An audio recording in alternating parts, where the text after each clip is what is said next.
হরে কৃষ্ণা কৃষ্ণ কৃষ্ণ হরে হরে, হরে রাম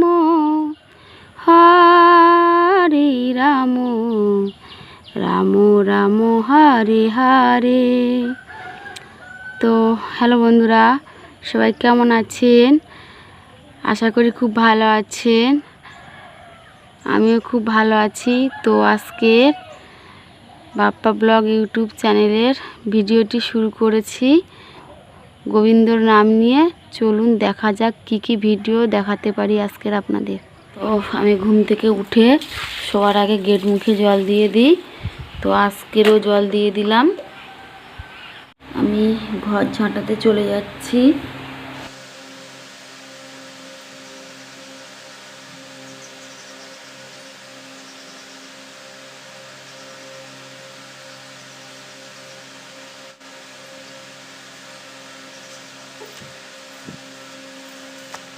এতক্ষণ লাগলো আমার ঘরটা ঝাঁটাতে।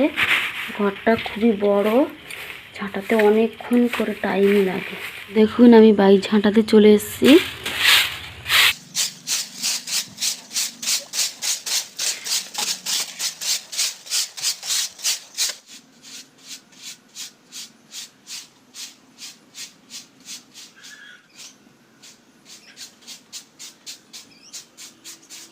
ও আজকের আমার শরীরটা ভালো নয়, তো আজকে আঁটল ঝাড়তে যেতে পারিনি দাদার সঙ্গে।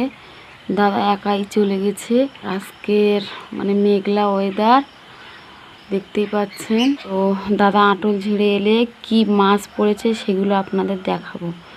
আর বৃষ্টি হচ্ছে, ভিডিও করতে পারবো না, ফোনটা ভিজে যাবে, যার জন্য আমি যাইনি। টোটাল আজকের এই মাছটা হয়েছে, তো খুব একটা মাছ হয়নি, পুরো মোড়ানি। তো দেখুন প্যাকেট করছে, যতটুকুই হয়েছে ততটুকুই প্যাকেট করে নিচ্ছে। তো দেখুন আজকের বাজার থেকে নিয়ারা মাছ কিনে নিয়ে এসেছিল। তো সেই মাছ দিয়ে আমি আলু পুঁই শাক দিয়ে চচ্চড়ি করেছি। কি সুন্দর হয়েছে দেখতেই পাচ্ছেন।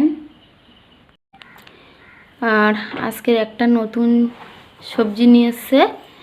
তো দেখুন পালং শাক। আমরা সাধারণত পালং শাক শীতকালে খাই, তো আমাদের এদিকে উঠে গেছে শীতের সবজি, তো নিয়ে এসছে। আর জলকর থেকে দেখুন বাগদা ধরে নিয়ে এসেছিলো ছোট্ট ছোট্ট। তো সেই বাগদাগুলো দিয়ে কচু আলু পালং শাক রান্না করেছি। আপনারাও একদিন খাবেন, দেখবেন খুবই ভালো লাগবে। তো যদি ভালো লাগে তো কমেন্টে জানাবেন কেমন লাগছে।